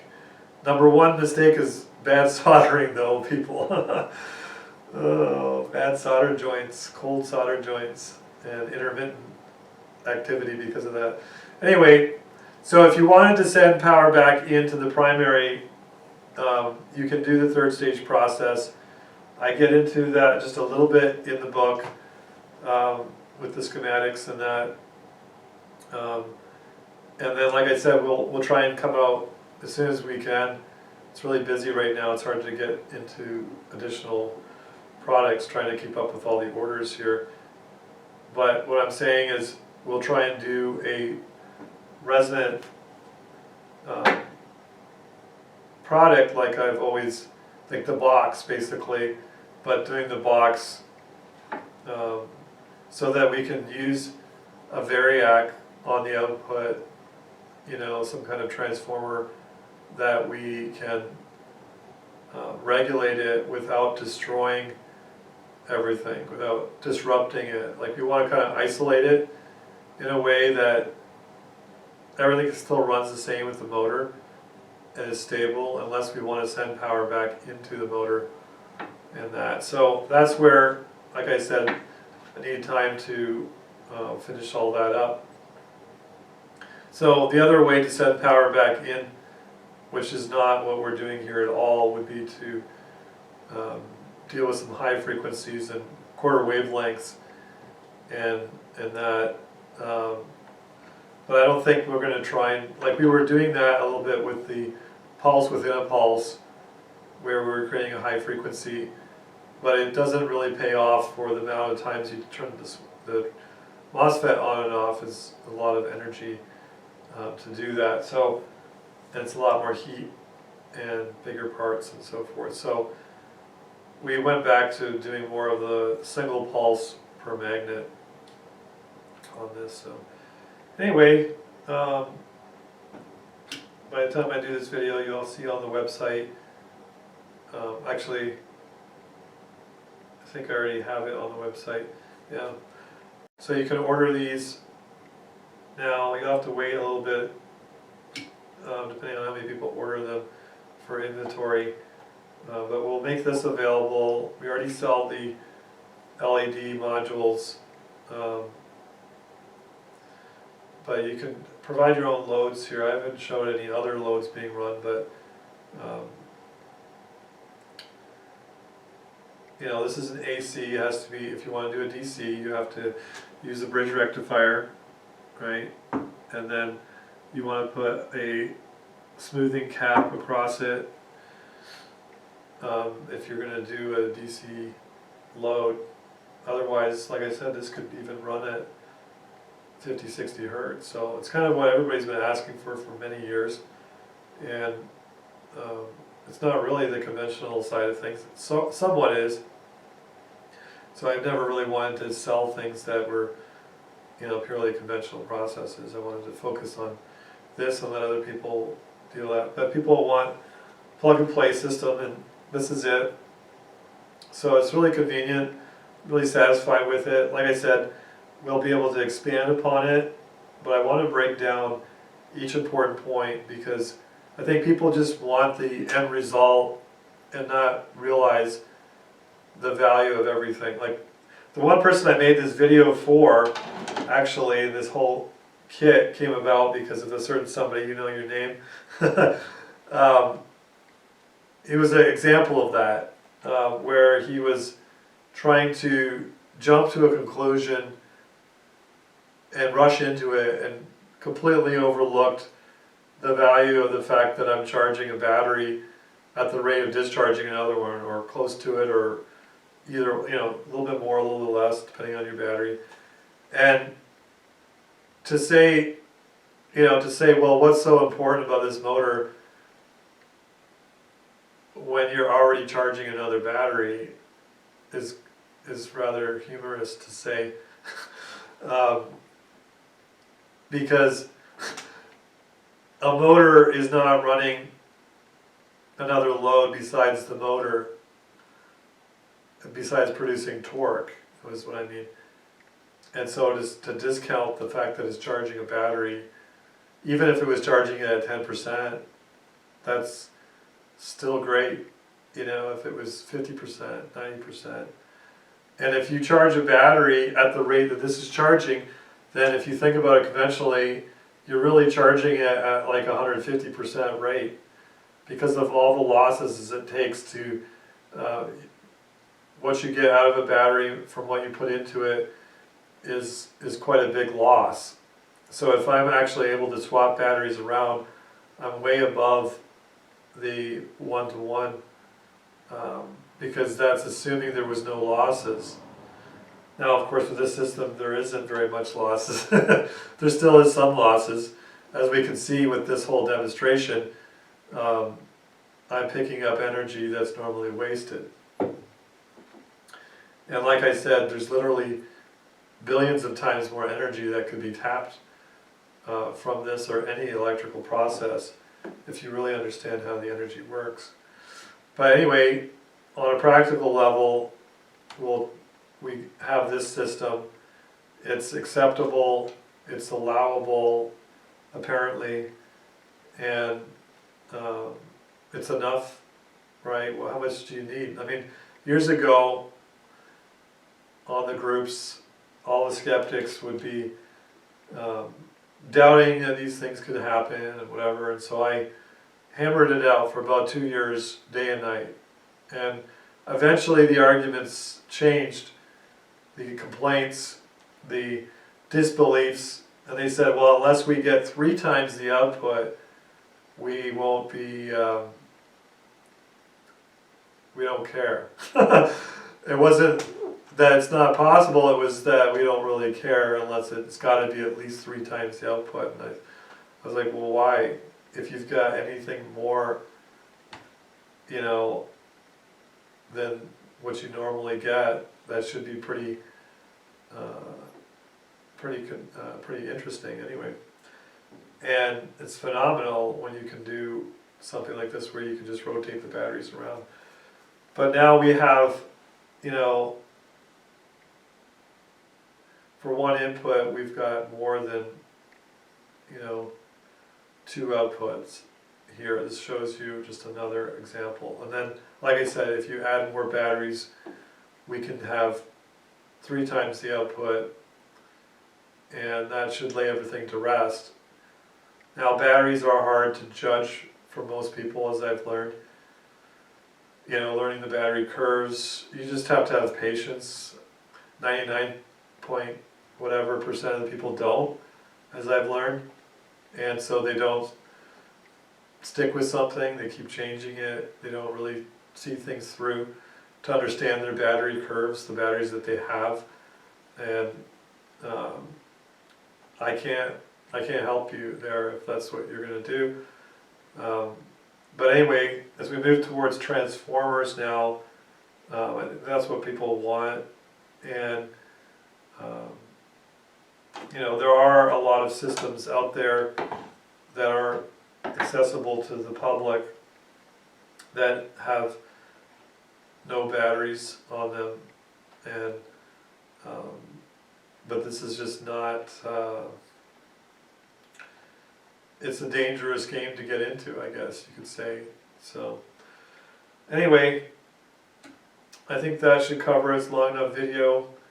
Again, recap.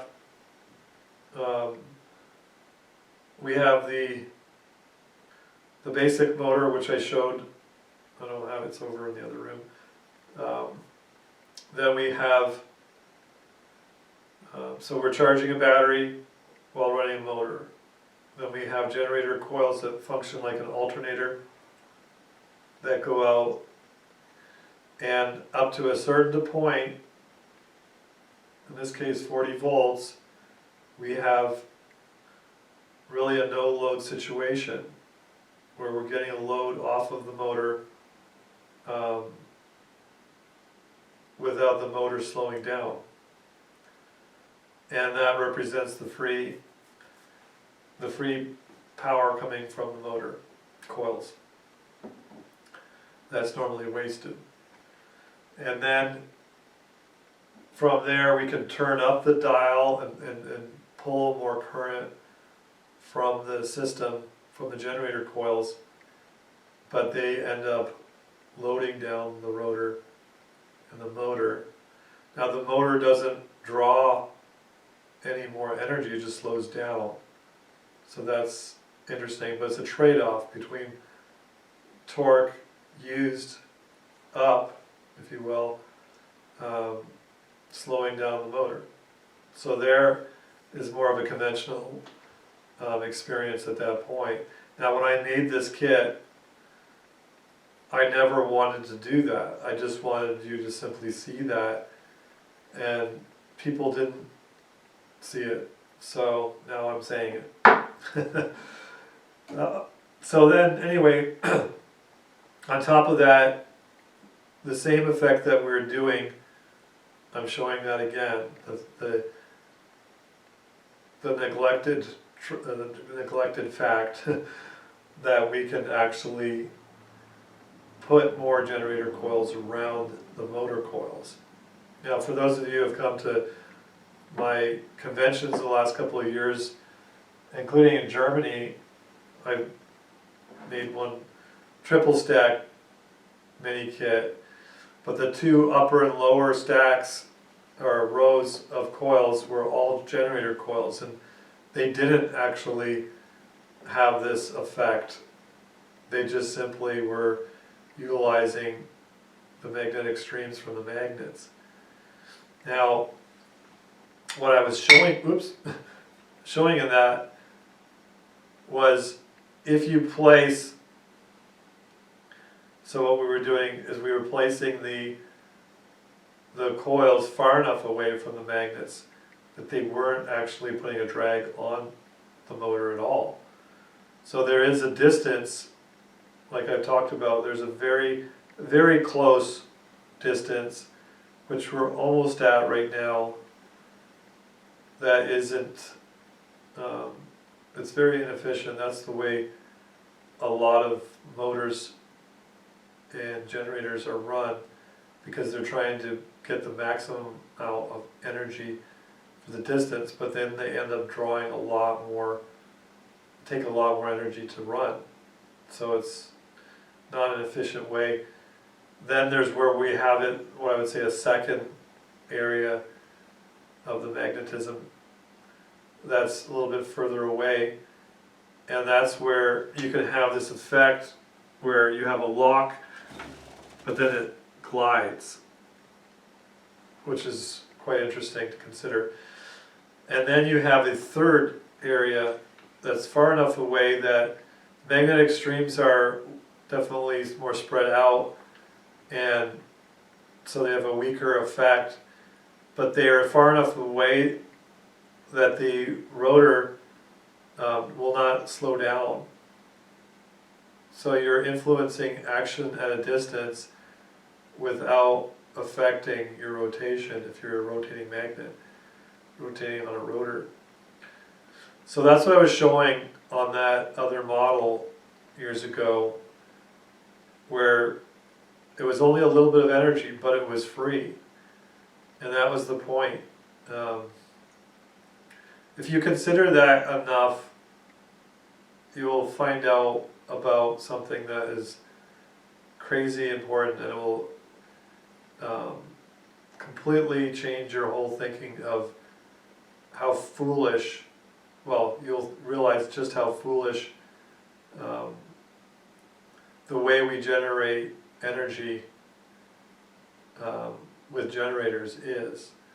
So that's why I never really wanted to do that. I am sort of doing that here, just so that people don't go and ask me anymore, where do I get a generator? Because I can't, in good conscience, really recommend buying these wasteful products when there are better ways. So in this, you can do this in this motor without having to get an external generator. You can still use this as a motor like I intended, and then get that extra, 20–30% or whatever it is from the shorting effect here. And that way you still have the torque, and then you have the extra power that actually speeds up the motor. And then, like I said, we get into multiplying the energy output with the third stage process. So, so these are some real easy practical ways of crafting energy and using it practically. And they're really, you don't have to worry about all these really weird exotic processes that people try and promote and do, and oh, I need money for research. I mean, I've done all this without any money, people. That's why it is what it is. These videos are sensational, but they're very unique, at least. So I'm just trying to say, let's do something that is easy enough to do, practical, not dangerous, not hard to do. What else can you ask for, So, but if you want to really dig in, and you want really high outputs and all that, then you have to start. And this book really gives you what you need. So, I guess my phone's ringing. So, thanks for watching.